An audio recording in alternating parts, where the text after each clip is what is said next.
I'd walk all night to find you through the jungle in a daze.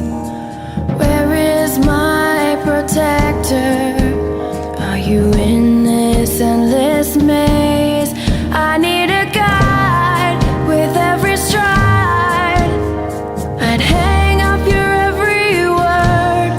Where are you now? Lost in a crowd, escaping from this crazy world. You told me to listen out for the beat of your drum getting louder and louder. The beat of my heart brings me closer to you.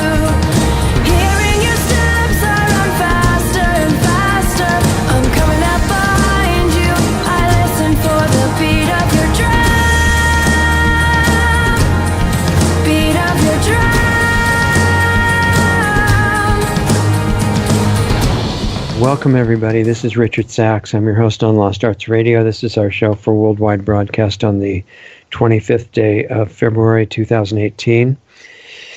And we have a treat for tonight for our guest that I've been hoping to talk to and get on for quite a while. I've been reading his work for many years. Somebody that I admire, and came up with a brilliant idea that he's going to share with you, along with other things he's working on and his background. And I just want to tell you a little bit of context for why, excuse me, why I wanted him on tonight, why I've been looking forward to it for a while. And you'll remember that we've talked many times about, in the overall agenda of destruction that our global rulers are trying to lead us toward, there are many different parts of that agenda, and one of them is to make us feel like we're all different and suspicious of each other, hating each other, that sort of thing. And one of the psychological ways that that is accomplished is identifying each of our national groups that of national origin. So if we came from China, we'd be Chinese Americans. We came from Brazil, we'd be Brazilian Americans, or South African Americans, or wherever our ancestors apparently came from. And that is succeeding at making people feel divided into groups, as well as the groups of different socioeconomical groups, different political parties, different genders, different ages, just so that you realize that you're separate from everybody else and you can be against them. And when you write the national origin that your ancestors came from, along with American, like if it's from Ireland, you would write Irish and then hyphen and then the word American. And I was looking at that for a long time, along with everybody else. But one person that I noticed recognized this, and he was saying that this was a system of hyphenated Americans. So he said he was an unhyphenated American, and started giving talks and at political events and other gatherings, and started writing for News with Views and other forums like that. And I thought that his writings were great. So I wanted to have him on and explain about how that originated, and he agreed to do that. And his name is Lloyd Marcus. Yeah, and I really appreciate your being here, Lloyd. I think we'll have a really interesting conversation. Hello, Richard, and thank you, sir, for having me. Yes, the hyphenated thing is something that I rejected many years ago because way back when I was a Negro, and then I was black, and then I woke up one day and I was told that I had to call myself an African American. Well, I know nothing about Africa. I'm from Baltimore, where they make the best crab cakes in the world, and the home of my favorite team, the Baltimore Orioles. I know nothing about Africa, but yet Jesse Jackson and all of those liberal Democrats that came up with the African American thing, basically to divide us and to make us think that we were permanent victims of racist white America, and that everything wrong that could possibly go wrong in a black person's life is a result of being born in this eternally racist America. And I just totally rejected that. Why don't we go back as far as you'd like to, and just so people can get to meet you a little bit on a personal level, go back to your earlier life and then go through the steps that led you up to where you are now. I think of living in the ghetto of East Baltimore. And when I was around 9 years old, my parents moved me and my 4 younger siblings to a Baltimore high-rise government-funded projects.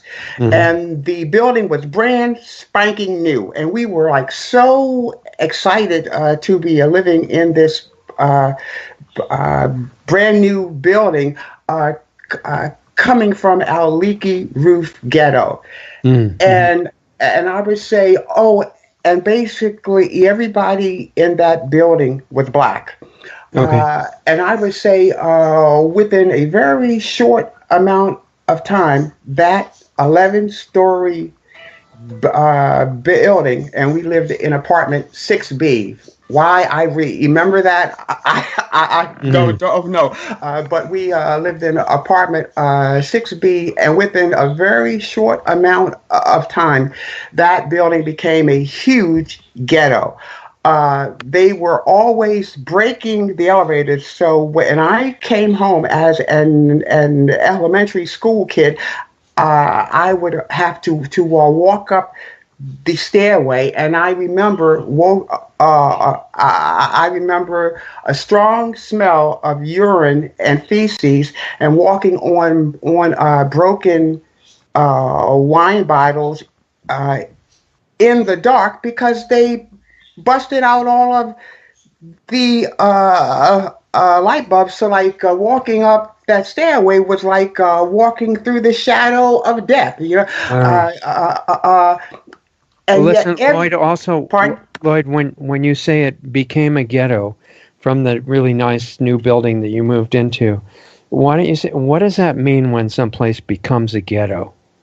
Well, number one, it was violent and mean, and you felt the violent vibe. And my mother would not allow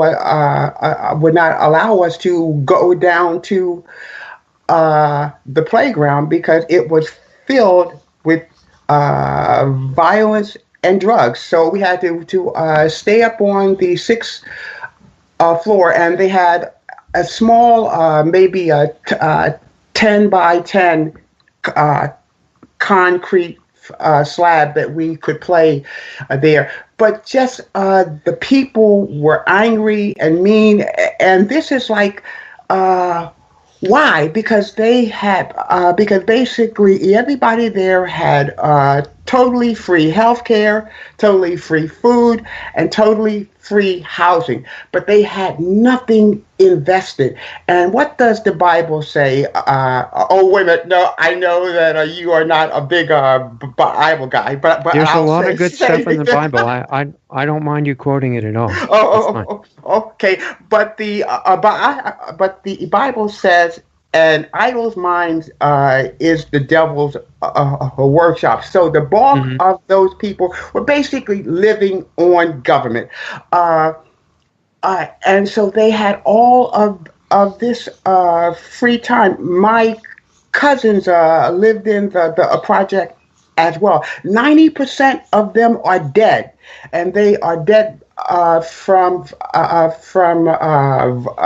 violence and overdoses of drugs, and they were serial impregnators. They had girls pregnant all over town, and those girls, they got on welfare.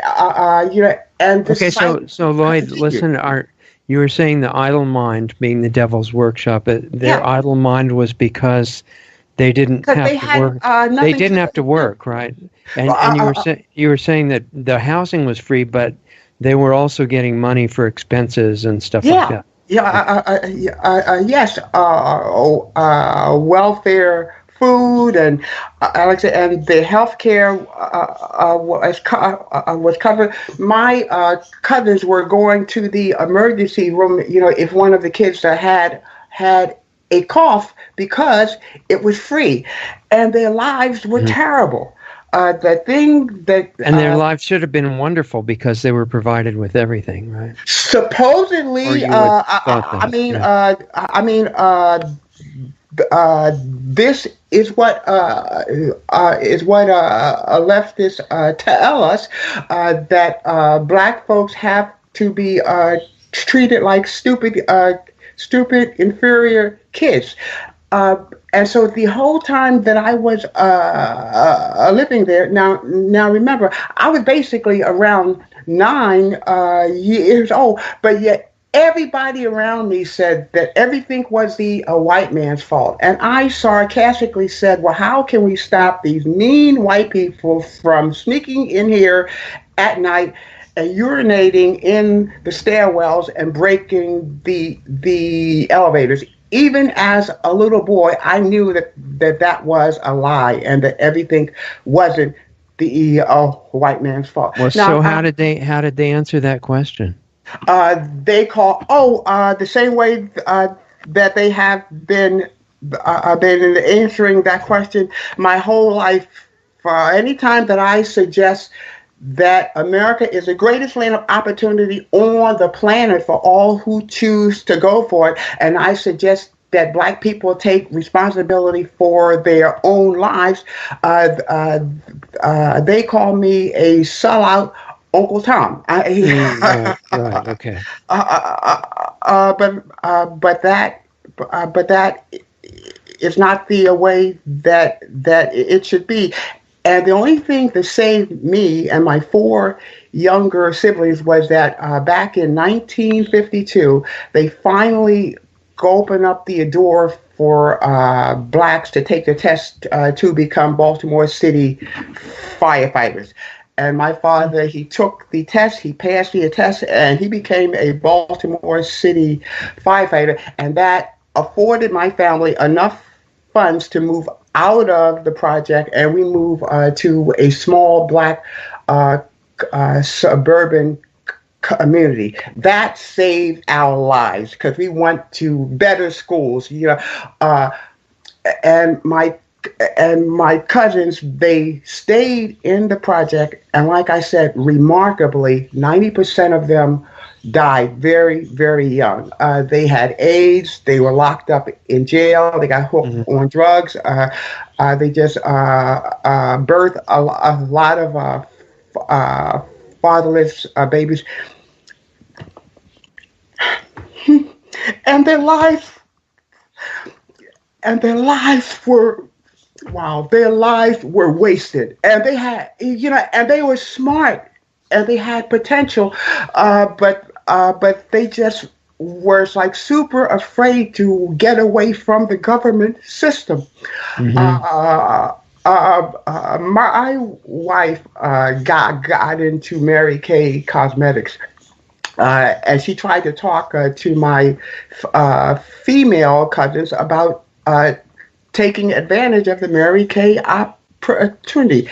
Every single one of them said, no, I don't want to do anything to stop my welfare check.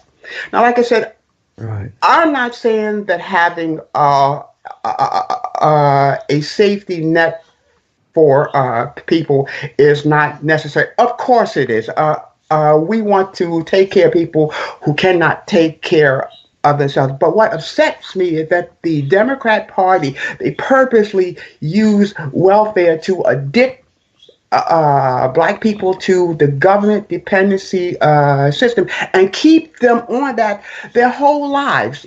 If you don't think that that's a lie, why does the Democrat Party and the NAACP and the Congressional Black Caucus, why do they hate Dr. Ben Carson? Why do they hate Supreme Court Justice Clarence Thomas?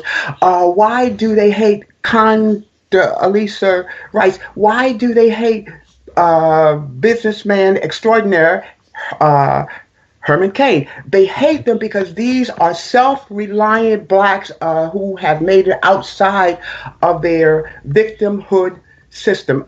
You would think that the NAACP would be holding Supreme Court Justice Clarence Thomas up as a shining example to black kids of what they can become via education, hard work, and right choices. The same thing with Dr. Ben Carson.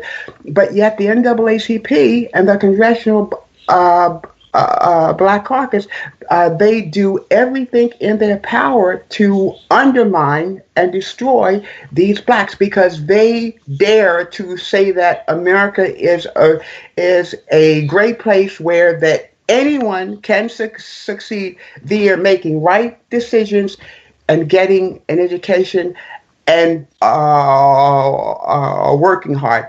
That's not the message. You know, it brings up the question, who, like when you look at the Black Congressional Caucus that you mentioned, recently, I'm sure you probably saw this during the State of the Union message, when President Trump said the unemployment level for Black Americans was the lowest point it's ever been in history. And they showed the section of the audience where the Black Congressional Caucus was seated. Not one of them was clapping for that, and they were mad. Yeah, I know. They looked really, really angry about that.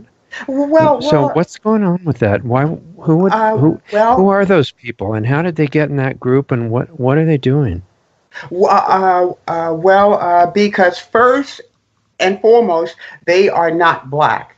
They are liberal, and they want to sell a socialist progressive agenda. So what they do is simply use black Americans to sell their America sucks agenda.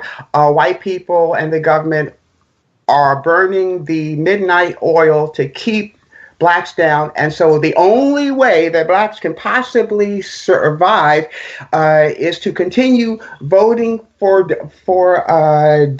Democrats, and they will continually give black people free stuff too. Okay, so what is the motivation of a person who is a member of that caucus to do stuff like that? Why do they want to do it?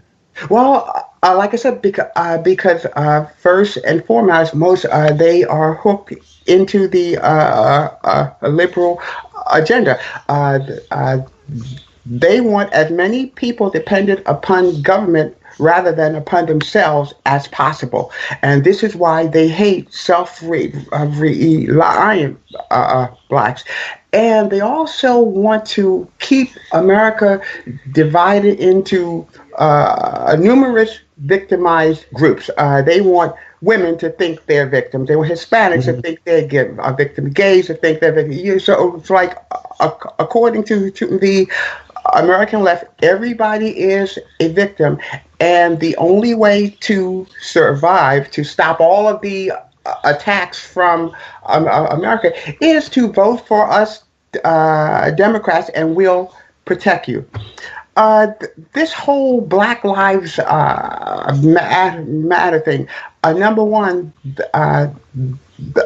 there's a myth that cops murder blacks. They do not. But guess who does murder blacks in record numbers every weekend in Chicago, Baltimore, and Washington, D.C.? Black people. Right.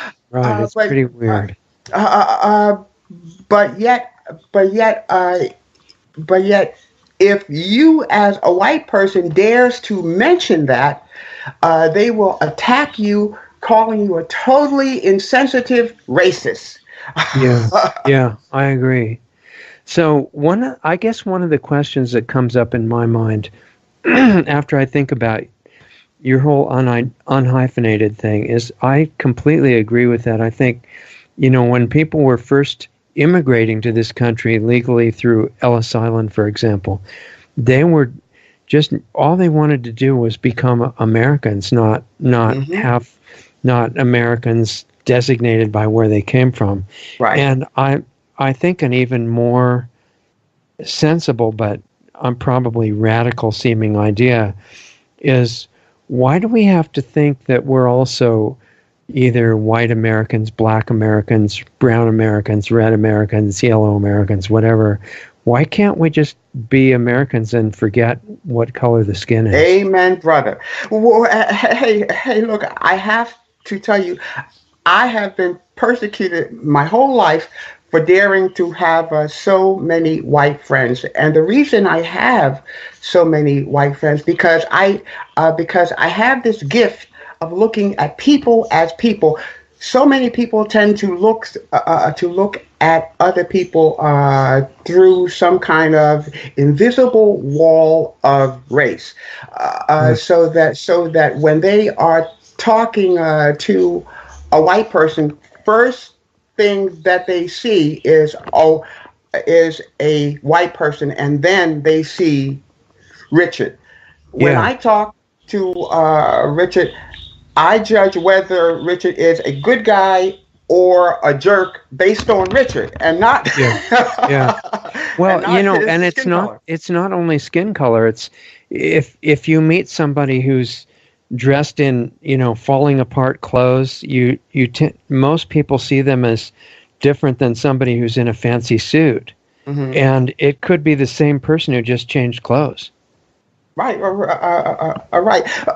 But having to say that, there's this whole thing about profiling as a negative thing, and to a certain extent, I think profiling is common sense, because people present themselves the way they want to be perceived. Why else would they have this successful book called Dress for Success? Why do rockers dress a certain way? Because they want to be perceived a certain way. So like a certain amount of profiling is common sense. For example, I am an artistic person. I was a television art director, a graphic designer. I went to the Maryland Institute College of Art, and so I have a signature hat I tend to wear, and my style is sort of reflects my artistic nature. Well, like a lot of people, the moment they see me, they simply assume that I'm a liberal Democrat, right? Based on my appearance, but I am really a Christian conservative Republican guy. But I think it would be wrong for me to be offended for people to think I'm a Democrat, because I present myself in kind of a Democrat look. So I have no problem saying, no, like I know I look like a Democrat, but I'm not. Right. So I think it's like a lot of great leaders of society were saying really simple things like you are. Just look inside the person that you're dealing with, not at the outside appearance, and find out who they really are, not just go by the disguise. Hey, Richie, and that makes me think of something. Years ago, over the weekend, I visited a black buddy of mine, and a whole congregation, he kept referring to the white people on his job. Yeah. And he said that over and over again, the white people on my job. And now these are people that he works with every day, and they have and they share family picnics and birthdays. But he doesn't think of them as Bob or Susan or Mary. He thinks of them as the white people on his job. I just found that I just thought that was bizarre that he worked with these people for years and he couldn't see past their skin color. I mean, I would never say the white people on my job. You know? It When sounds did you weird. when did you originally come up with the unhyphenated American idea? Uh, that happened to me moments before I went on stage. I'm a singer songwriter, Uh-huh. and I wrote the American Tea Party anthem. And we were having this, and this was my first rally in Orlando, Florida. And when the and right before the announcer announced me, I came up with the unhyphenated thing, and I don't know where this came from, but I walked on stage and I said, I said, hello, my fellow patriots. I am not an African American. I am Lloyd Marcus American. And the place erupted like you would not Oh yeah, believe. it's a genius idea. Um, when you sing songs on stage, do you use accompaniment by some kind of instruments, or just sing a cappella, or what do you do? Oh, I use my pre-recorded soundtracks. I go into the studio and record all of my accompaniment music. But Richard, I have to tell you, the fascinating thing was that uh, after the show, so many people walked up to me with tears in their eyes, thanking me for saying that. So, like, apparently, a whole lot of people they felt the same way about this hyphenating nonsense. It felt like the emperor's new clothes kind of thing of like, hey, finally somebody says this hyphenating thing is nuts. No, I think it's a fantastic idea, and I think one thing, this applies to a lot more than race. If people can just see each other as totally unique individuals, Amen. Yes. that would be incredible. I mean, society would get a lot nicer. And also, too, think of the friends you can have, and you can let all kinds of different folks in. Right. Right. We Exactly. are the world. We are the Yeah. children. Yeah. I mean, that sounds corny, but it's I really, know. it's a deep truth. I think Michael Jackson was a great person, and you know that he was great because he was attacked and slandered by the media so much. And Right. And I heard several musicians say that Michael was the one who could bridge the racial gap. yes, in fact, Michael Jackson, the reason he had to be killed, in my opinion, is because he had so much intense, positive, powerful energy. I watched him at a concert with, I don't know, 50,000 people in the audience or something, and he didn't say a word. He just stood there motionless for maybe 3 or 4 minutes before he even moved. And during that time, people all over the audience were crying, fainting, just they could hardly stand it, and Yeah, he just could not be left alive. I know. But while he was around, he did some incredible things. And Michael, he definitely had it, and he had that connection that no matter what bizarre stuff he did to his looks, it didn't matter because No, he and has he that thing part that of what he basically did to connected his to people. looks, part of what he did to his looks was because he had a very serious skin disease, Hmm. and he was trying to make it not look too bad because it made blotches all over his body. Hmm. And the Wow. only thing he could do was wear very light colored makeup, because otherwise it would just look too strange and it would distract everybody. And people said, oh, he was trying to not look like a black person or something like that. It was nothing like that. So anyway, that's just kind of a sidetrack, but I think the idea of people seeing each other not stereotyped into groups, it would, if we could spread that, it would be something really great. I think that's what part of what you're doing. Basically, what you are talking about is what Dr. Martin Luther King Jr. advocated to judge people from the content of their character rather than Yes. the color of their skin. Yeah, but this is not what the modern black civil rights movement. They want to make everything about race, and Mm. and they demean us in so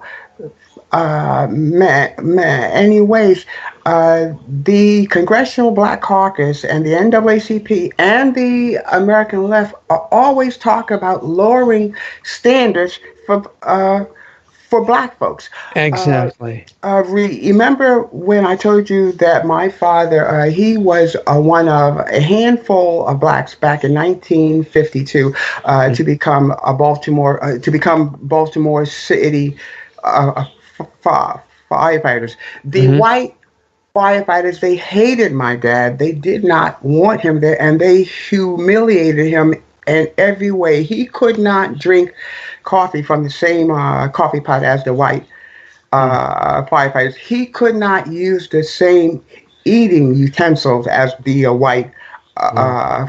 firefighters. And yet, despite those horrific conditions, my dad won firefighter of the year 2 times Wow. with with not one lowered standard because of his skin color. And he wind Yeah. up He didn't need winning. any affirmative action, right? No.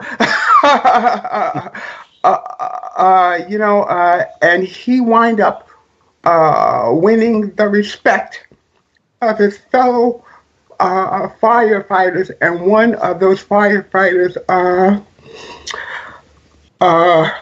he went into a burning building and saved my father's life Wow. when his oxygen mask malfunctioned, and they became lifelong friends. My father spoke at that firefighter's uh, funeral.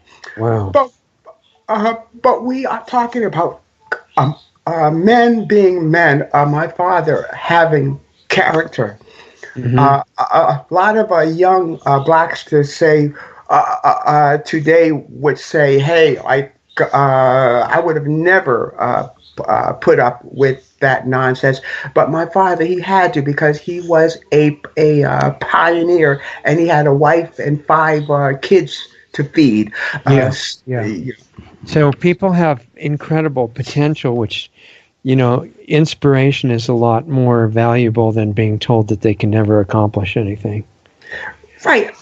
This whole things that the Democrats are running around saying that it is racist to require black people to show a driver's license to vote like everyone else. Right. I mean, Right. give me a break. It's so unfair. You can only vote once when you have that system.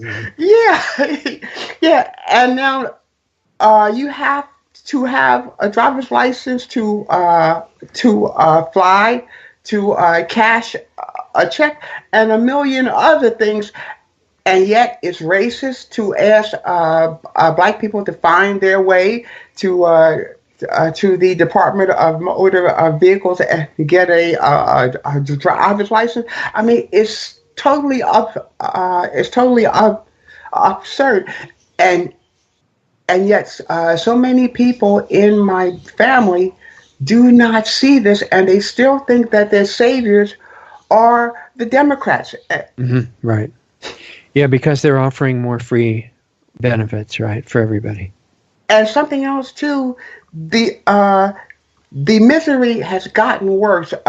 40 years ago, Lyndon Johnson's War on Poverty, it basically destroyed the black family because it drove away fathers, Hmm. uh, yeah, and they made the government daddy. Back in Yeah.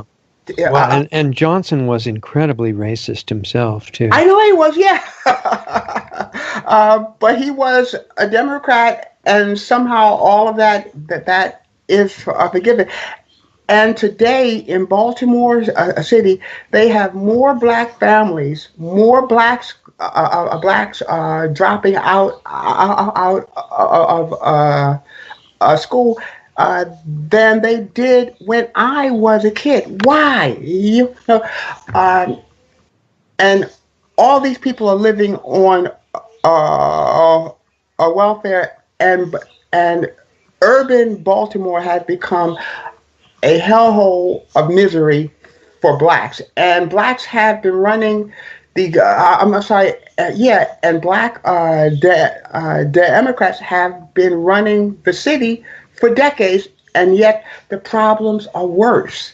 Hmm. So, It's sad. what? Okay, is there an alternate group in Baltimore that's trying to provide an alternative if they could get elected to offices? Uh, uh, yes, there's a handful of black Republicans there, but they don't have a snowball's chance. The black community is so brainwashed by Democrats, and even the black church. We have all of these black churches in Baltimore who despise Donald Trump.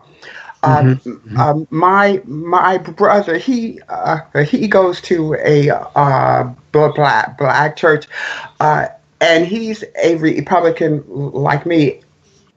Uh, and he is not ashamed to speak his mind. And he went to the pastor and told him, "Look, you cannot make every sermon hate speech about Donald Trump."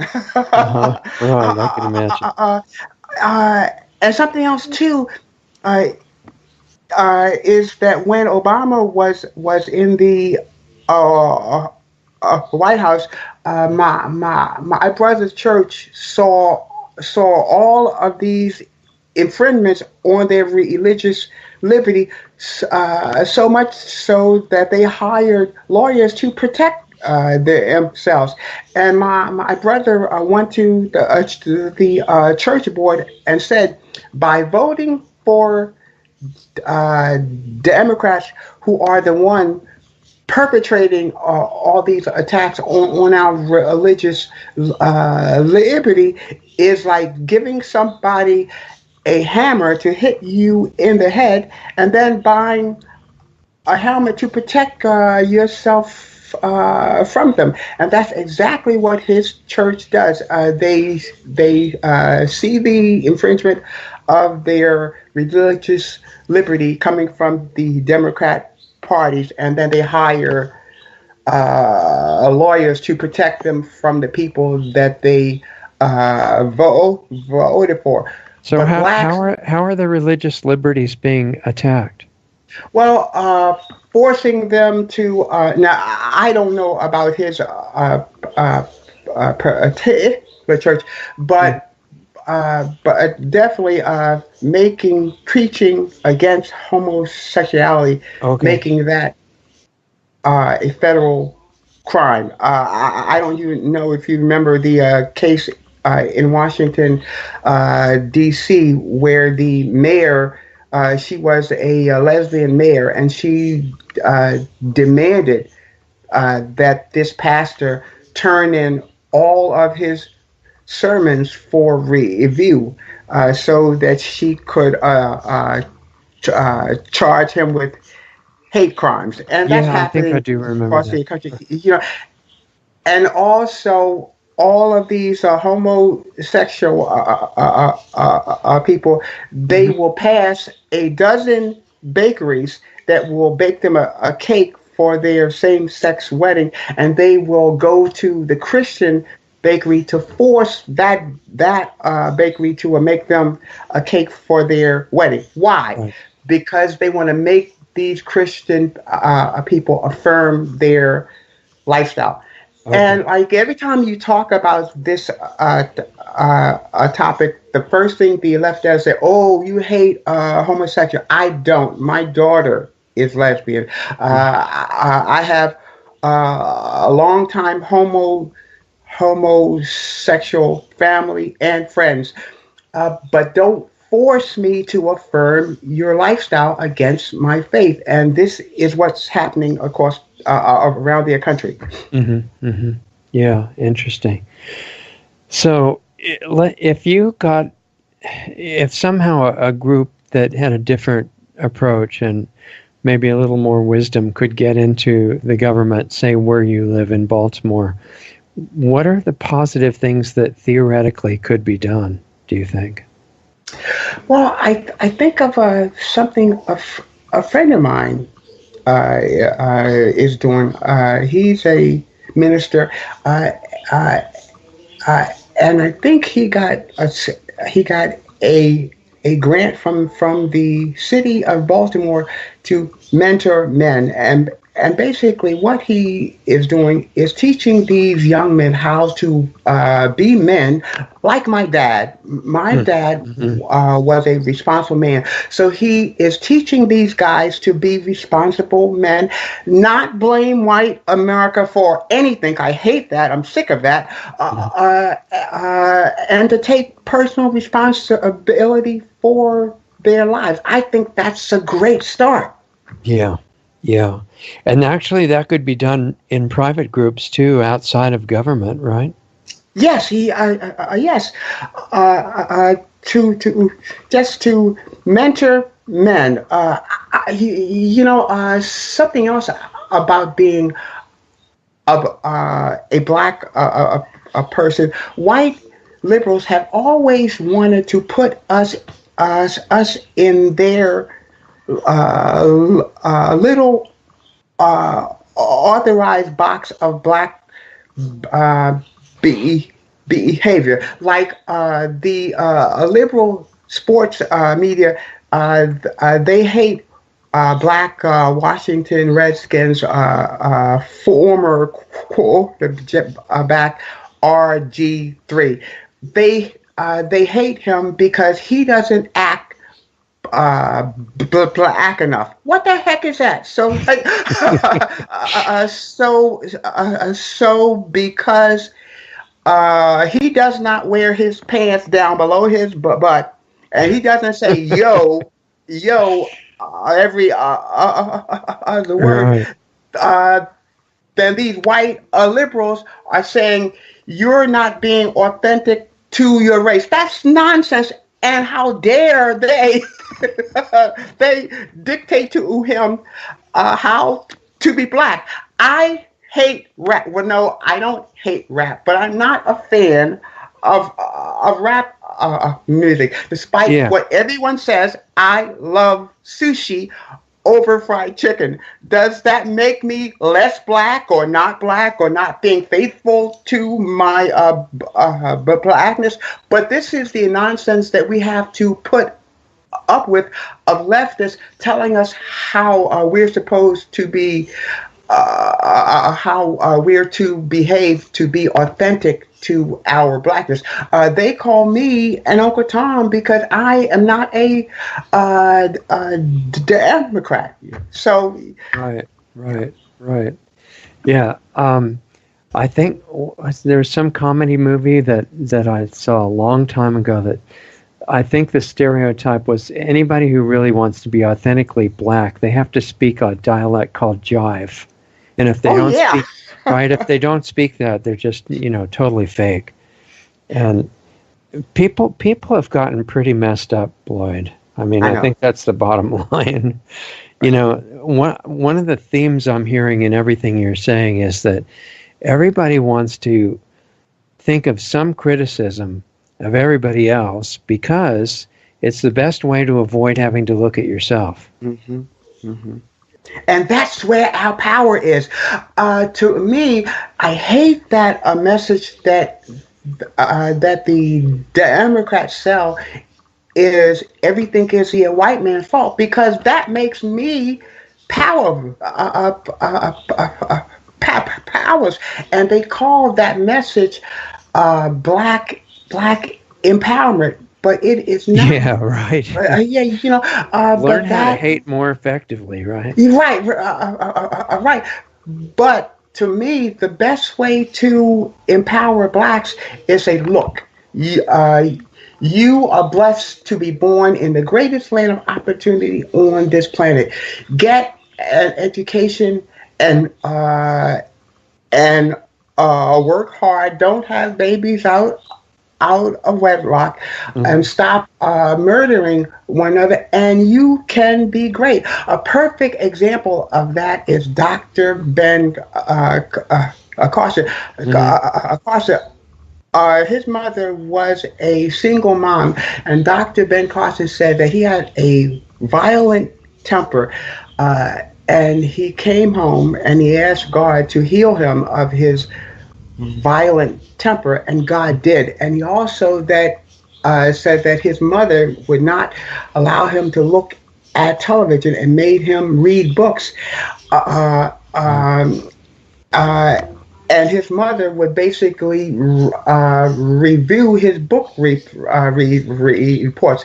The dirty little secret was that his mother could not read, but yet his Oh, mother had jeez. that kind of insight. So here's this fatherless kid who was raised in the ghetto to a single mom, and he grows up to become a world-renowned surgeon. That's Yeah. an inspirational story for black kids who are living uh, in the hood. But the Democrats, they hate Dr. Carson and they hate his story.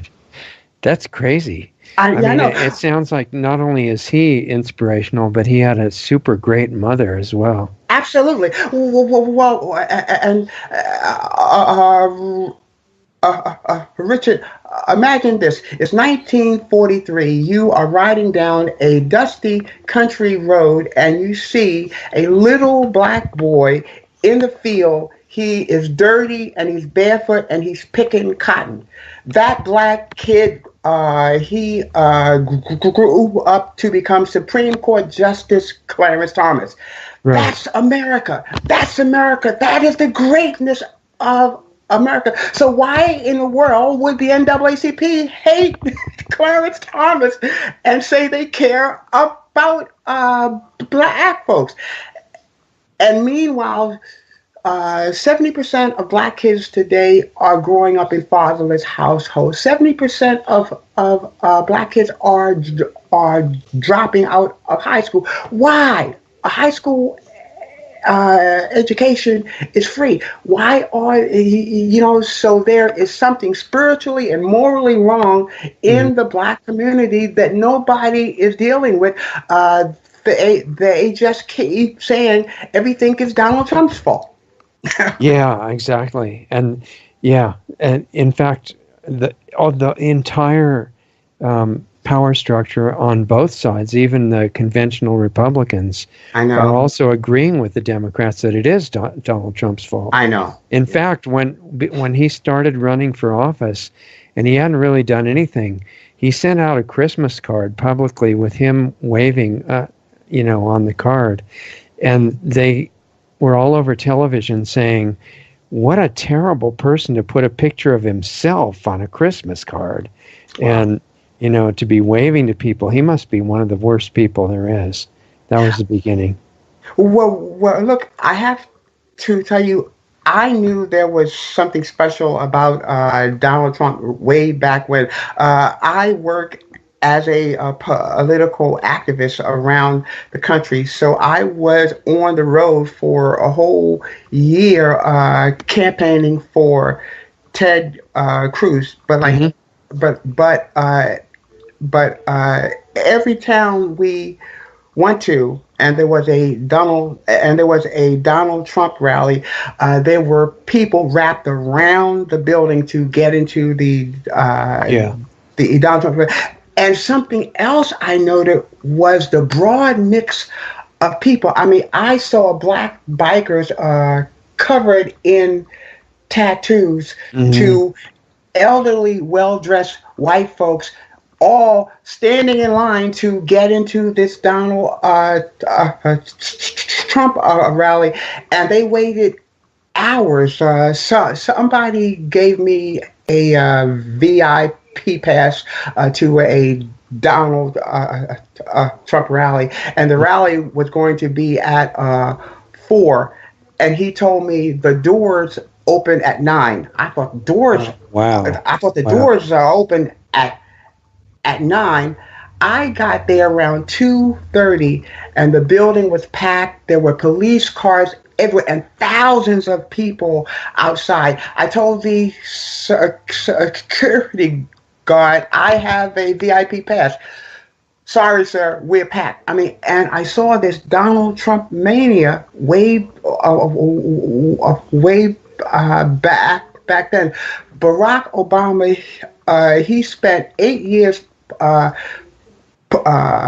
punishing America and doing all kinds of policies detrimental to America. When Donald Trump came on the scene and said, I want to make America great again, millions of Americans of all stripes said, yes, finally, yes, somebody who wants the best for our country. The whole left interpreted Donald Trump's statement as hate speech. I saw all these black commentators saying Donald Trump saying he wants to make America great again. What that means is that he wants to put us back in slavery. That's the kind of nonsense that was out there, and people believed it. Yeah. I know.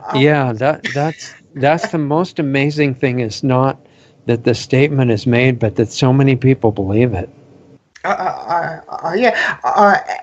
And so, yes, I was a Ted Cruz fan, but when Ted Cruz dropped out of the race, I jumped on the Donald Trump train because I love the fact that he had the cojones to stand up to the media, and the media spent billions of dollars attempting to destroy Donald Trump. And also, I hate to say this, I must confess, I love the way that Donald Trump, he was so politically incorrect because that was great.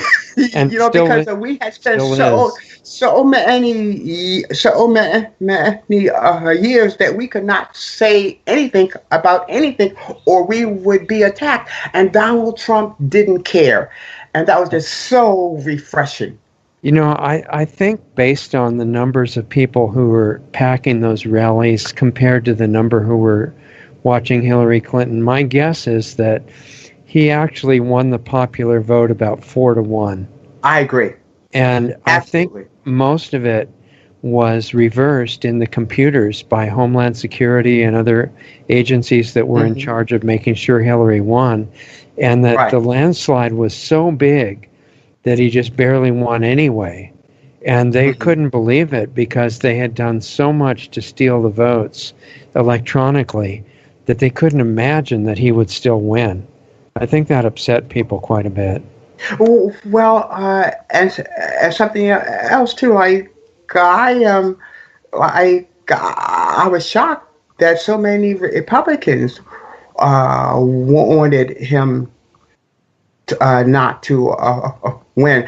I was not a huge Donald Trump fan at the beginning because I didn't think that Donald Trump was conservative, but I knew that he was more conservative than Hillary, and I knew if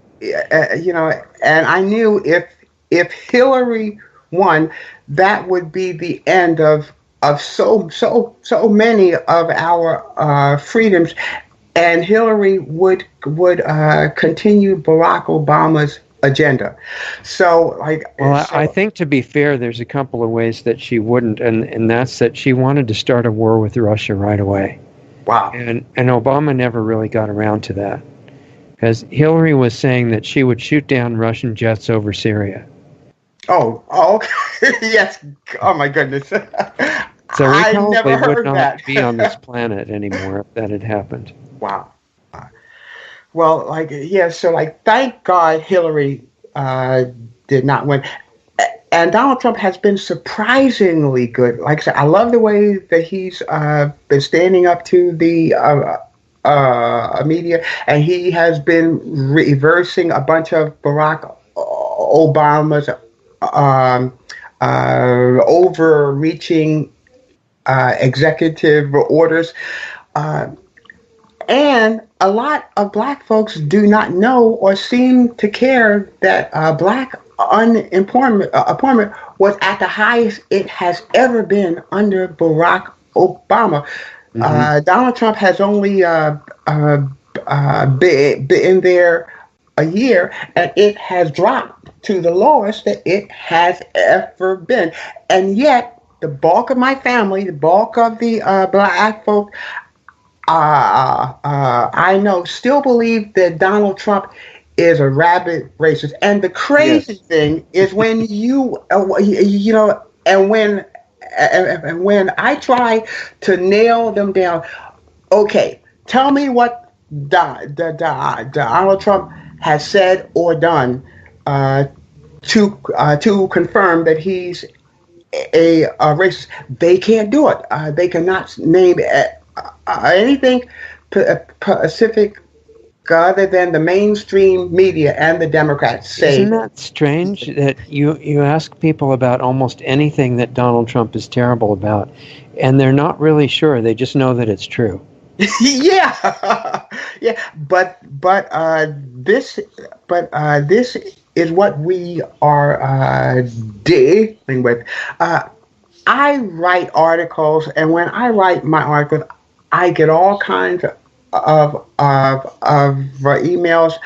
They call me a stupid N word. Nobody calls me the N word as much as liberals call me the N word. You know, they call me a sellout and Tom.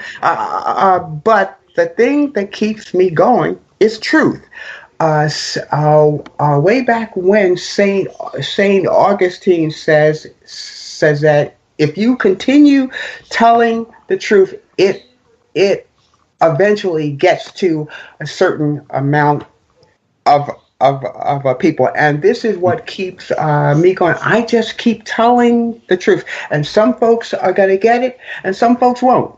Mm-hmm. Mm-hmm. Yeah, exactly. That's really all you can do, because if you do anything else, you're not being true to yourself. Right.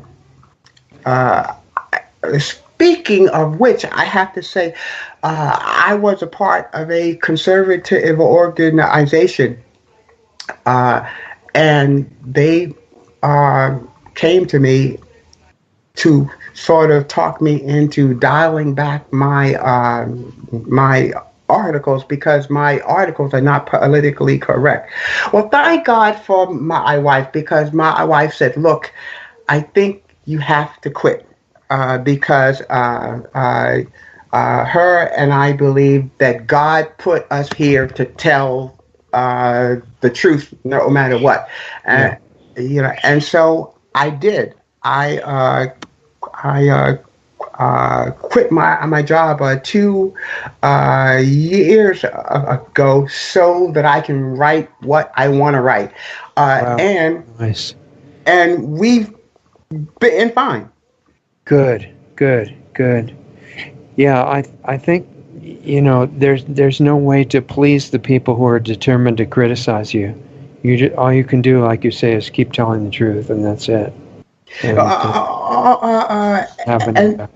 And, and something else also. And when I lay my head on my pillow at night, I sleep well. When I get all of the hate mail, and I have gotten some death threats too, none of that has moved me, because I know I'm right and I'm doing what I'm supposed to be doing.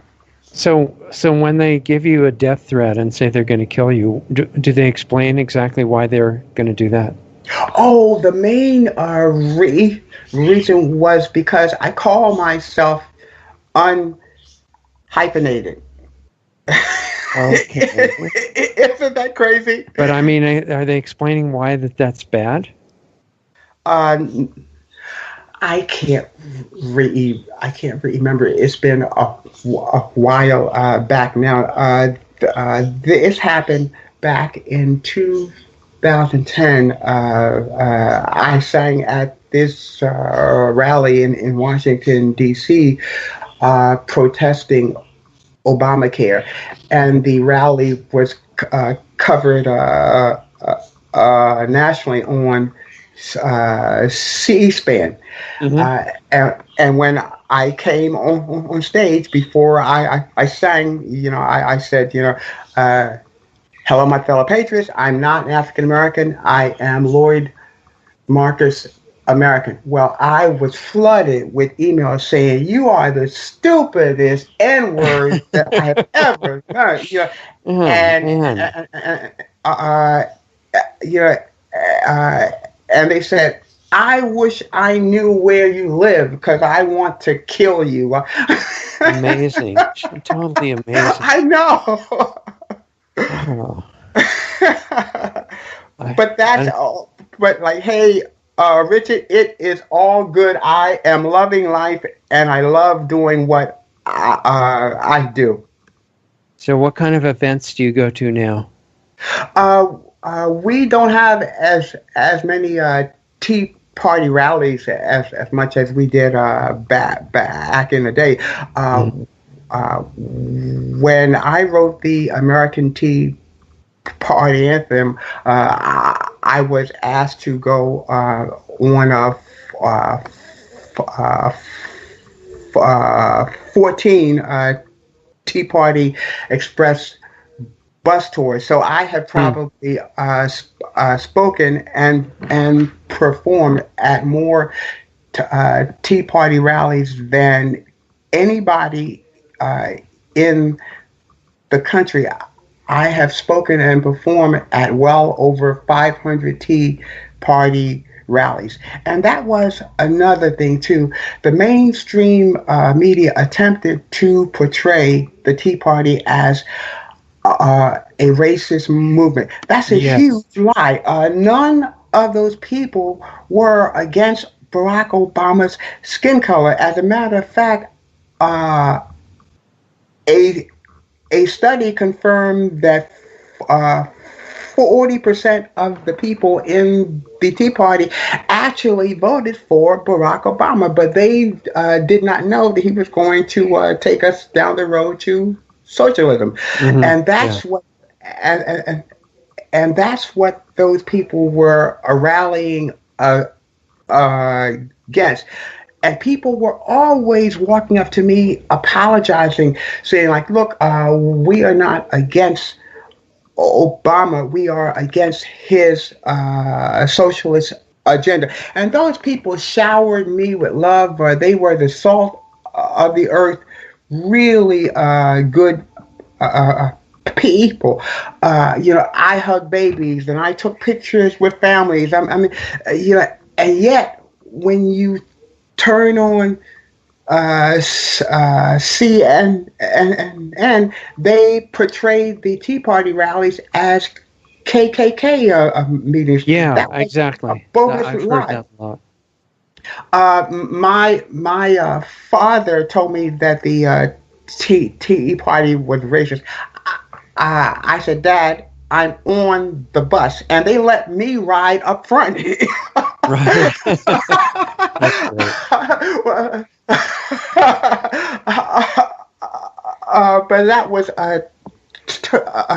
totally absurd, and it was totally uh, uh, intentional. We had media following us from around the world, and I remember one particular tour. CNN rode on the tour bus with us because they wanted to do a documentary on the Tea Party movement. Mm-hmm. And I opened every rally with my Tea Party anthem, and people they treated me like a rock star. We had several black speakers and authors touring with us. And when CNN did their documentary, not one of the black people, not me or any of the black people, were featured in their documentary. So when you saw the documentary, it looks like that this was just a white thing, and it Yeah. was not. But this was their deception, fake news media. Wow. Amazing. Yeah, most people still don't realize that media would do something like that. They sound really authoritative and, you know, just benevolent, and they would never say anything but the truth, and that's not exactly how it is. No. So, what are you singing other songs besides the anthem, or is that the main thing? Oh, that was no. I sang other songs at the rally as well. You know, like I said, I was highly featured at those rallies, and those rallies made me known around the world. Yeah. I would think that other countries would take that as an example of what they would like too, because basically people have the same desires of just wanting to live their life and be successful and have freedom, and it's America's just an example of that, but I think it's a desired quality by people everywhere in the world. Mm-hmm. So, in fact, I think one of the best forms of foreign aid that America could possibly do would be to be an example of what the other countries could do. Yeah, but that continues to be rejected. Right now, there's a movement to make capitalism evil. Because I know. Well, it's racist and homophobic and xenophobic and misogynist, for one thing. Right. You had mentioned a rabbi friend of yours. There's a famous rabbi out there. I can't think of his name right now, but this guy is always touting all of these wonderful Jewish principles for success. I can't think of his name, but they are rooted in capitalism and character and common sense. Yeah, Right. And that seems to be a void in our country today. One of the things that I keep coming back to, the NAACP and the Congressional Black Caucus, is that they hate self-reliant blacks, and when they want to celebrate a black, they want to celebrate that black not because of America. They want to say that black succeeded in spite of America, and that's my big problem within the NAACP and the whole black civil rights movement. Mm-hmm. Yeah, exactly. It seems like it would be more valuable to have inspiration to know what you could do, and what's actually open is almost endless possibilities and opportunities, and people are not allowed to see that. It's just part of an overall campaign in America and most of the world, actually, to enslave people more and more in these beliefs that they all have to fight and hate each other. Because if people ever realize they don't have to do that, and they've all got the same interests, actually, then I don't think there'd be any chance for the rulers to take advantage of them anymore. Hey, Richard, speaking of that, um, uh, many moons ago, about 30 years ago, I Hmm. was I was an alcoholic. Hmm. And I went to a rehab for 30 days, and then I left that, and I started going to Alcoholics Anonymous meeting. But uh, something that fascinated me was that I was at this Alcoholics Anonymous meeting, and this old white lady, she stood and shared her feelings, and I was amazed. Okay, now here's an old white lady from the mountains of West Virginia or something, and I'm a young black guy from Baltimore, and I related to every feeling that that lady had. I said, Right. "Wow, that Exactly. is too," and that just told me that, like, in so many ways, we're alike. Hmm. Yeah, exactly right. Um, we have to just do whatever we can to remind people that we don't have to be broken into all these groups that hate each other. No. It's there's no good reason for it at all. And just think if people in the cities, you mentioned Chicago, I think, and what if those people could somehow get inspired to decide to help each other and grow gardens in the city and Hmm. things to make their life better?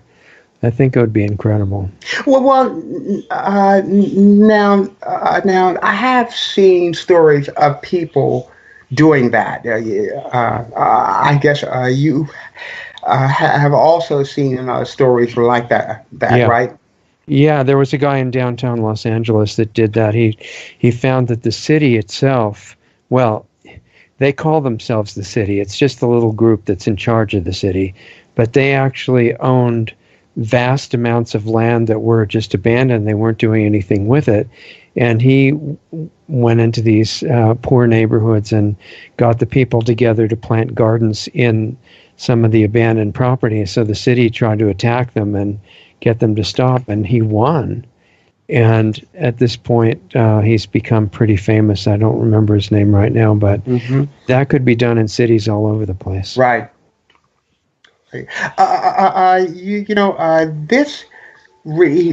This reminds me of a song I wrote 30 years ago. I can't remember all of the lyrics, but like I want to sing a little bit of it for you. Yeah, I'd love that. That would be Okay. great. uh, I met a man today. He looked me in the eye. He let me see beyond his skin and take a peek inside. It was a strange and distant place, and yet my heart was fed.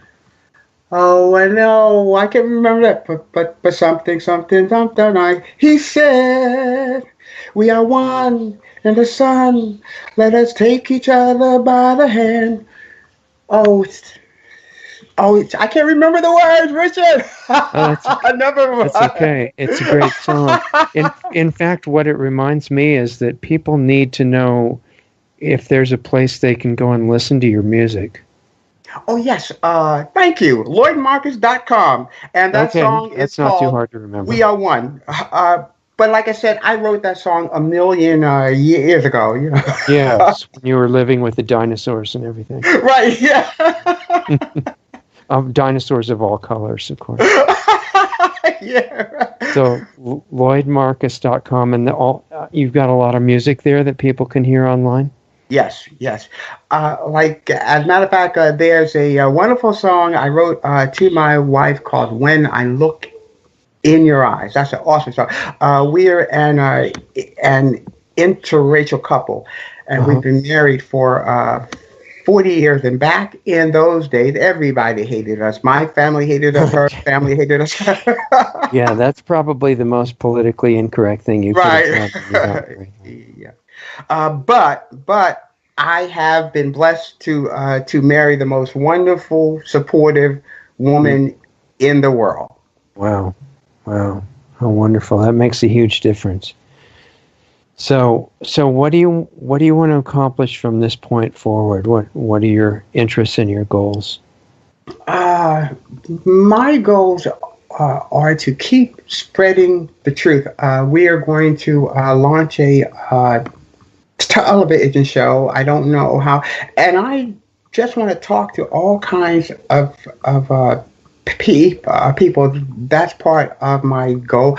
I have been working on a smooth jazz CD. I want to get my smooth jazz CED done. I only have one or two more songs to record on that. And my old company, they just contact me to go back on the road in 2 weeks to work to elect conservatives around the country, because Donald Trump is going to need conservatives in the House and Senate to further his Make America Great agenda. So I'm going to be very busy. Okay, good. So you're going to start traveling pretty soon. Mm-hmm. Yep. All right. Well, that should actually be fun. You get to meet a lot of incredible people. And I really do. And this was why I hated the mainstream media calling the Tea Party racist. We did this rally in Texas, and this cowboy walked up to me. He was a white guy. He looked like he stepped out of a central casting for a cowboy, and he was pushing a stroller with two black babies that he and his wife had just adopted from Africa. And he was so excited about those babies becoming American citizens. He said that he and his wife asked God to give him babies that needed his love. Yeah. And this is the guy that the mainstream media is portraying as a racist. And I was in Traverse City, Michigan. This white lady in a wheelchair rolled up to me and said, "Oh my gosh, it's Lloyd Marcus," and she wanted me to sign an autograph and pose for a picture. Well, her daughter said that her mother was dying, and she said,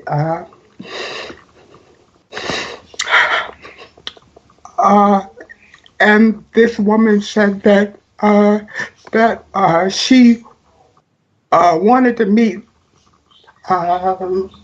Lloyd Marcus before she died. Wow.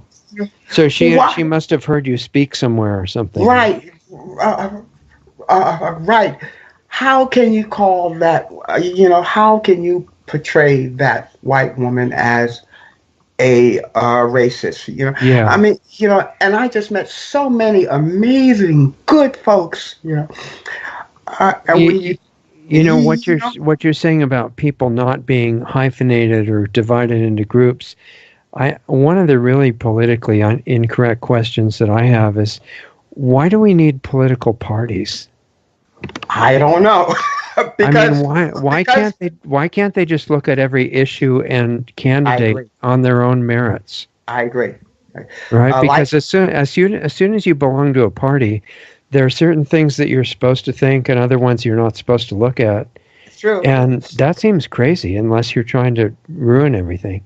Well, I hate to say it, but so much of politics is about control.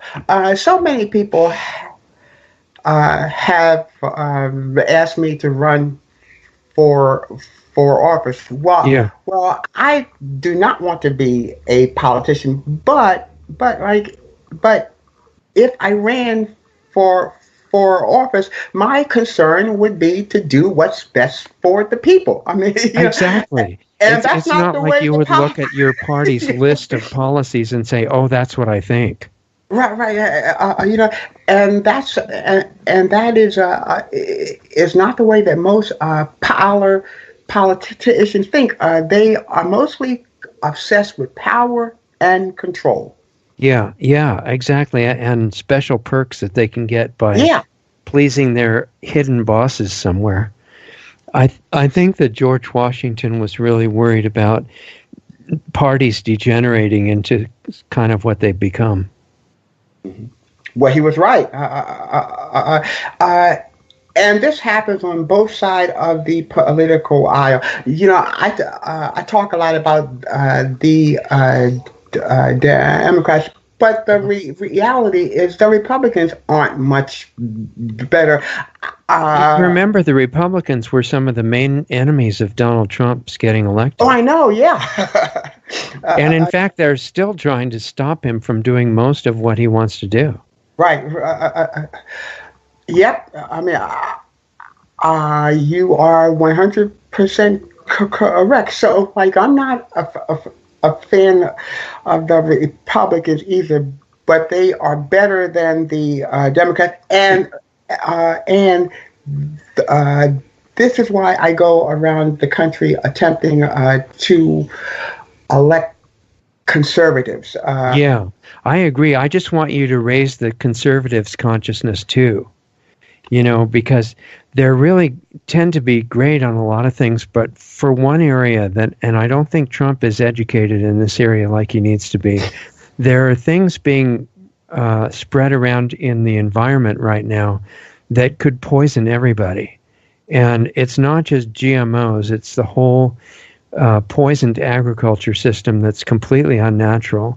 And for some reason, the Democrats, who are totally insane on a lot of things, tend to be more, at least to some degree, aware of environmental problems.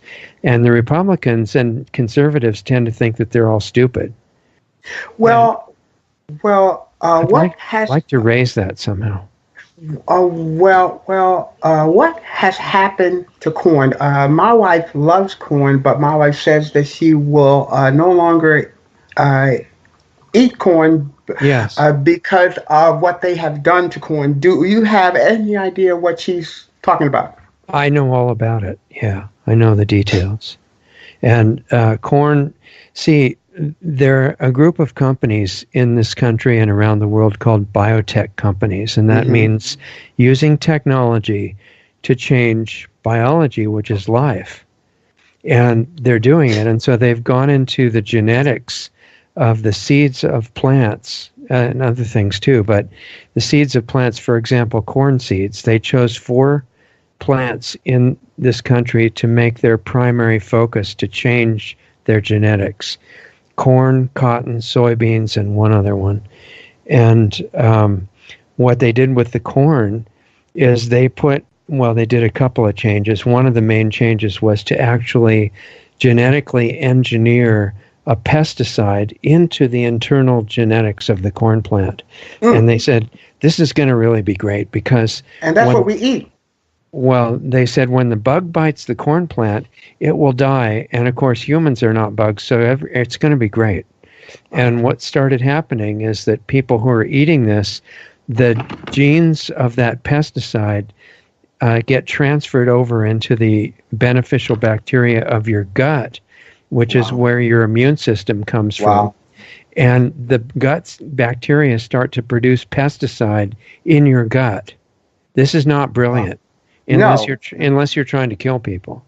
And they did experiments on hamsters who they fed they call it GMO corn and other things like that.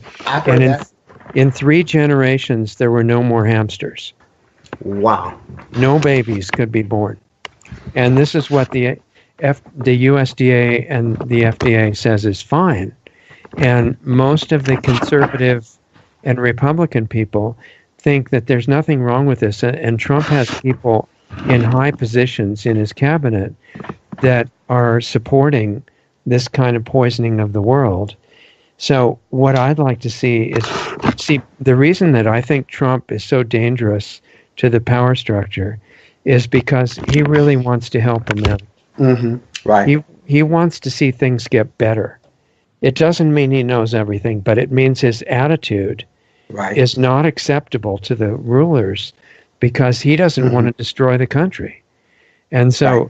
if he finds out about these environmental issues, for example, if he finds out that chemtrails are real and that it's a chemical attack from the air every day over America right now and most of the world, if he finds out that nuclear power was designed to destroy the world, which it was, and things like that, then the power structure knows that with his personality, he'd probably turn around overnight and attack those things.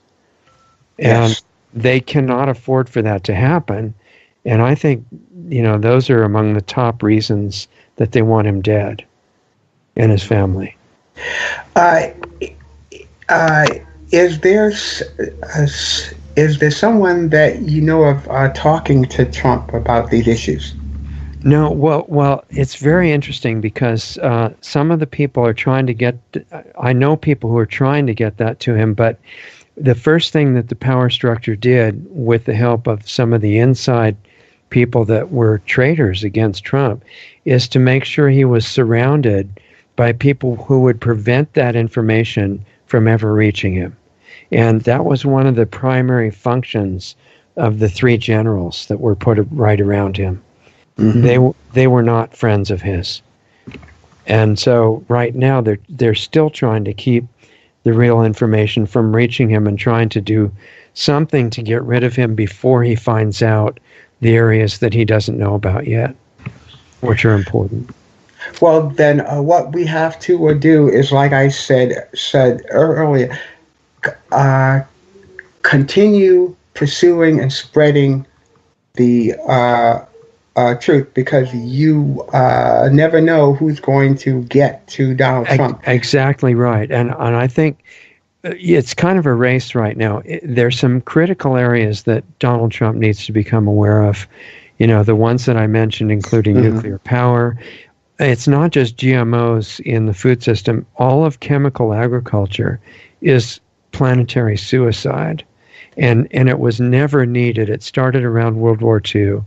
And there are ways to grow plants naturally without poison but in order to do that, you cannot use chemical fertilizers because chemical fertilizers destabilize the soil bacteria, and then the insects and diseases come in, and it looks like you need the pesticide.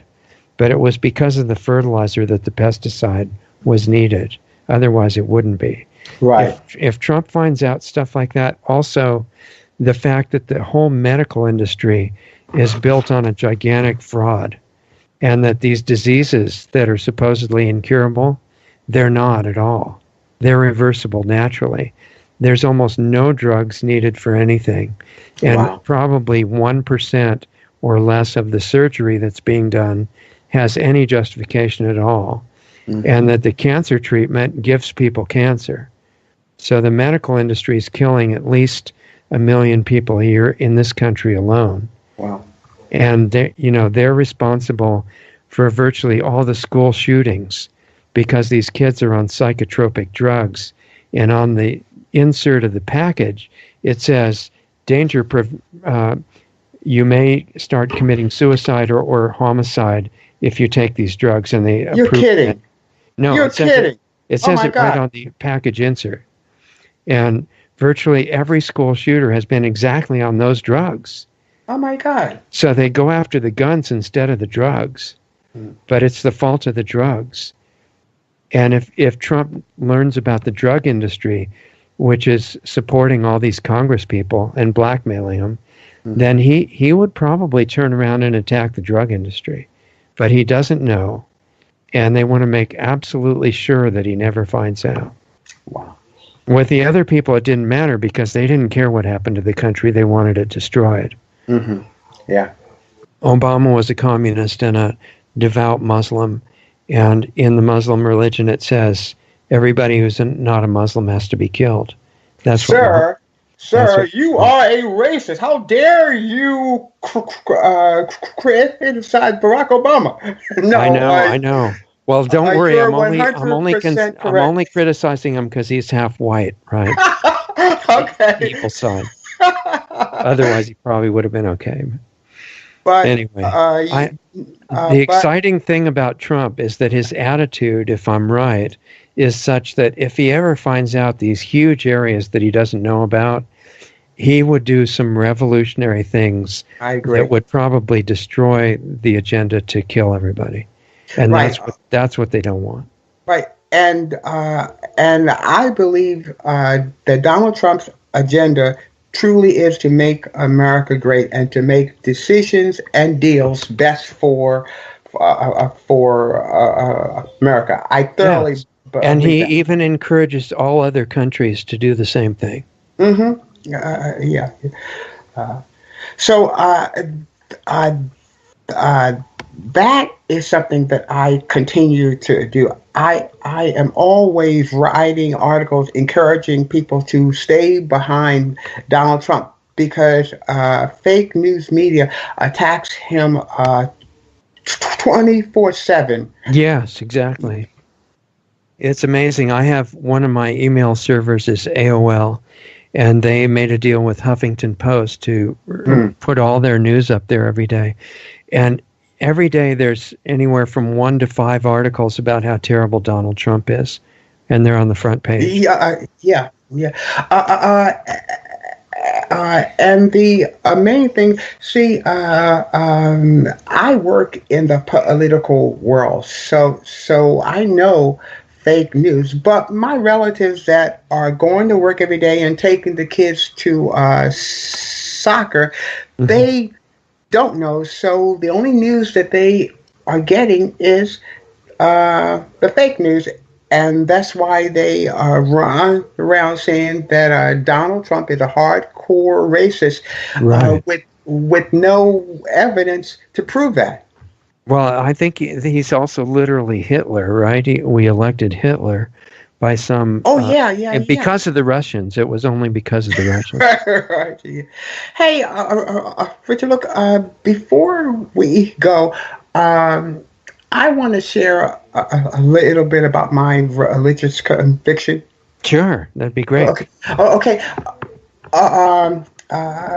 Like I said, many moons ago, I was an alcoholic, but my dad has been a pastor all of my life, and when I became around 21 years old, I got married to my first wife, and I lived a debaucherous life of alcohol and drugs and rock and roll. I was a hippie back in the day, and my marriage fell apart, and I started living with my girlfriend. But to make a long story short, my life was basically going down the toilet. And I got sick of my life, and I walked into my bedroom one night, and I said, God, help me. And I felt this wave of love that overtook me. And and my girlfriend was there with me, and I walked into a bathroom, and I dumped an ounce of pot down the toilet. Well, that's Okay. well, that just blew my wife's mind. But something spiritual happened to me that night, and I'm not going to say. And and from that night on, I've been walking with the Lord and blah blah blah blah blah. No, like I've had my ups and downs, but something spiritual happened that night, and that's why I believe the way that I believe when it comes to God. Yeah, I'm totally familiar with that kind of experience. I've gone through the same thing. Oh, And you have? Oh, yeah. What year was that happened Oh to you? my goodness, that had to be maybe 1980 something. Yeah. So you've been through a lot of lessons and experiences since then, huh? It's funny right. that seems like a few minutes ago to me, but I know at this point, 86, 96, 06, it's like 30 some years ago. Yeah, yeah, yeah. And there have been so many times where that, I had no control of my life, and God uh, intervened to save me. I will make this story really fast. Back in 1993, I quit my job as a television art director to pursue my career as a singer, songwriter. Amazingly, I quit my job without any kind of game plan. As a matter of fact, the day I quit my job, I came home and my wife said, "We have $8 in the bank." Right. And somehow God sustained us for several years. And then a company in Orlando, they contact me and say, "We've heard your music. We want you to sell your house in Maryland and move to Orlando and work for us." Wow. When we sold our Maryland home and got to Orlando, the company put us up for 1 month, and then they said, "Sorry, our funding did not go through, so we cannot hire you." So Mary and I were stuck in Orlando with a few $1,000s from the sale of our home. Mm-hmm. So to survive, I took a construction job. Mm-hmm. I'm listening to the radio during lunch, and they were having a rally in Orlando for our military. I called up the radio station, told them I was a singer, a songwriter, and that I wanted to come and sing my song, Celebrate America. Amazingly, sight unseen, they said yes. I sang my song at that rally. That rally led to me singing for 19,000 people in Tampa. That Tampa rally led to me singing to 100,000 people in Washington, D.C., and that rally led to me going on 14 national bus tours.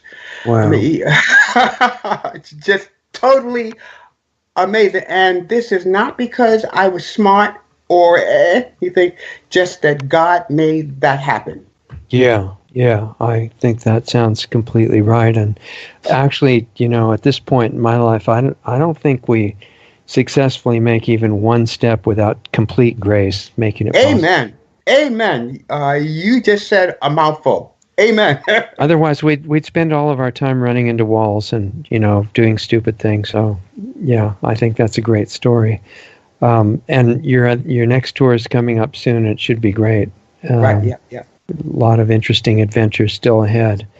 So, and as you get more and more to talk to these different people, I think that you can be an influence talking to these both conservatives and liberal people to just bring them back to common sense. Mm-hmm. I totally agree. And I am open to talking to anybody. Just that, like, a lot of times I talk to liberals and they immediately start calling me names rather than listening to what I have to say. Right. Yeah, that's quite interesting because, the word liberal comes from the same root as liberty, meaning freedom. Right. And the whole idea is actually, liberals are supposed to be all about liberty and conservatives about conserving traditional values and things like that. And ultimately, if they were true to their labels, they'd both be the same group. I agree. Yeah. So, well, thank you, sir, for for having me today. I Yeah, hope that this has been fun. it has been great, and I want to keep following your work very closely and making sure that everybody can go and listen to your music. And let's say goodbye in the break, and I really appreciate your giving us the time. So hold on, and we'll take a break just a second. Thank you much. Okay, guys, there goes Lloyd Marcus, very inspiring individual. So after having heard Lloyd, why do you think his message is so important? I would say that it's because the future of our world will be much different if we can break out of the programming intended to divide us. And remember, as Dr. Stephen Greer said, we need to move from being a class 0 civilization where, planetary life just commits suicide, as has happened in many places, to a class 1 civilization as the beginning of consciousness, capable of living together on our planet without killing each other. And in America, as Lloyd was talking about, we can help the rest of the world learn this lesson by demonstrating it ourselves, not going around with the government and military trying to enforce civility on other countries when we don't even demonstrate it ourselves. And it's the same for us as individuals. Being examples to others around us is the absolute best way we can help everybody, and that requires that we each do the work that's required. There's no way to fake it. We can't pretend, to be virtuous or anything like that. It comes from work inside ourselves. So, I wanted to remind you to sign up for the Lost Arts Radio newsletter for information, if you're not already on it, at lostartsradio.com, for information on future shows and other things that are brought up in that every week. And as I've mentioned before, if you want to go deeper into learning the forgotten laws of nature and health and consciousness and applying them to your own life for maximum energy and health and getting more out of relationships and all the other parts of your life that are important, come on over if you don't already know and see what we're doing now on Saturday nights at lostartsradio.com/club, CLUB. It's going to the next level now and becoming more personal. It's also on Saturday night special forum. It's on video, full video. So you're personally invited if you're not there already. If you want to know the details, what's happening, why, how it works, how to get your private entry credentials, just go over to lostartsradio.com/club. It tells you all about it. And then decide if you're ready to do some work and it appeals to you to upgrade your energy and your life in general. Get your passcode and I'll meet you over there on Saturday. We're doing some interesting work that you'll actually have to do yourself, but we're giving clues that we can all use for this and help each other. And there's an ulterior motive to it, of course, which is not just to get your own health and energy back at a maximum level, not worry about immunity or degenerative disease or anything like that, and turn aging around, but also in the long run, to be able to use the forgotten abilities that come out of doing that to have an impact on improving the chances for a good future on this planet for not only ourselves, but the kids that are being born now and the life to come later. We need to leave them a better place to live. As cliche as it sounds, it's really important. So if you want to look into how we're doing that, go over to lostartsradio.com/club, CLUB, and I'll see you over there. In the meantime, have a good night. I hope the week goes real well for you, and thanks for spending your time with us tonight. I hope you enjoyed the show. I'll see you next time. As of January 2018, the Saturday Live Call-In Show is now an interactive video platform called the Planetary Healing Club. The cost is just a $10 minimum monthly donation, automatically billed through your PayPal account. Sign up at lostartsradio.com/club. The Planetary Healing Club is every Saturday night at 9 p.m. Eastern, 6 p.m. Pacific. You get your link to participate in the show upon signing up as a member. Those shows are also archived as well for club members. Listen to our new shows with guests every Sunday night at 9 p.m. Eastern, 6 p.m. Pacific. All Sunday shows with guests have archives freely available on our website at lostartsradio.com. You can also find them at blogtalkradio.com/lostartsradio, as well as our YouTube channel, youtube.com/C/lostartsradio. Mixcloud at mixcloud.com/lostartsradio. And finally, look us up under the podcast directory on iTunes. Find us on Facebook at facebook.com/lostartsradio or on Twitter at Lost Arts Radio. Be sure to join the free Lost Arts Radio Facebook group as well. Just search for Lost Arts Radio Group within Facebook. You can also join our forum on our website if you want to interact with other listeners. We also have links to all of the great independent musicians whose music we feature each week on Lost Arts Radio. When you do your Amazon shopping, please use Amazon's Smile program at smile.amazon.com.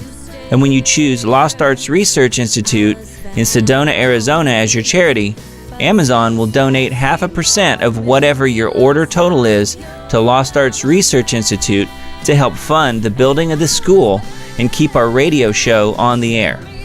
Please visit lostartsresearchinstitute.org for more information on the school we want to build. Be sure to sign up for our free weekly newsletter on our site under the Radio Show tab or right from the button on our Facebook page. Contact Richard at richard@lostartsradio.com or myself, Doug Diamond, at doug@lostartsradio.com. Thanks again for listening to Lost Arts Radio, and we'll see you again next week.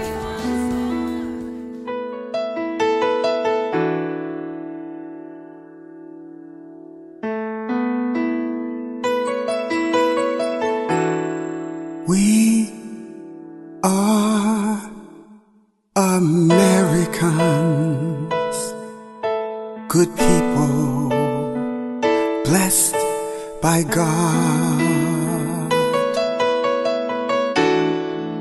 A unique experiment which has survived against all odds.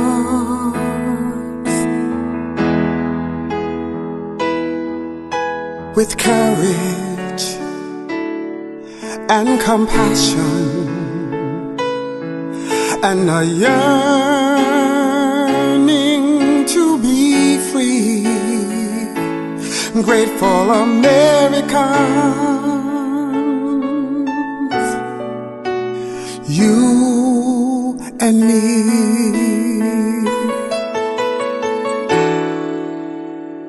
Stay strong, Americans, in your quest to restore liberty. It's up to you and me to bring us back where we should be.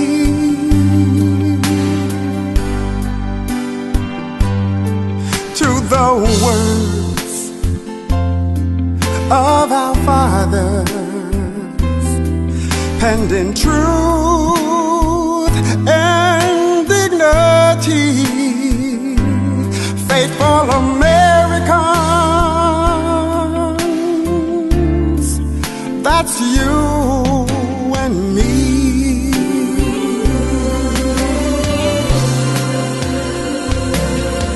Though we fought a good fight, there is more to be done.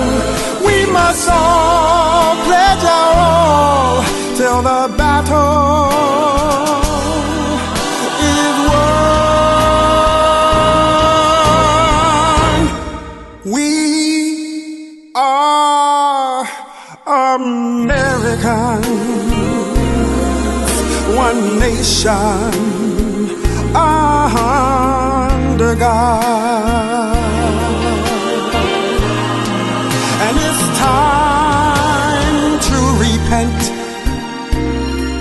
from the things we know are wrong.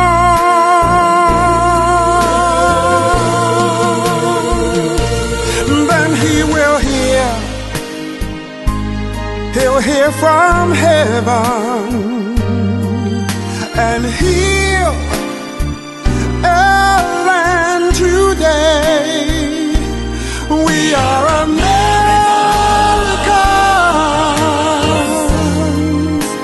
invincible Americans.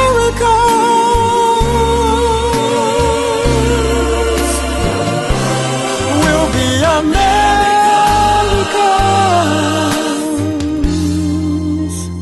here to stay.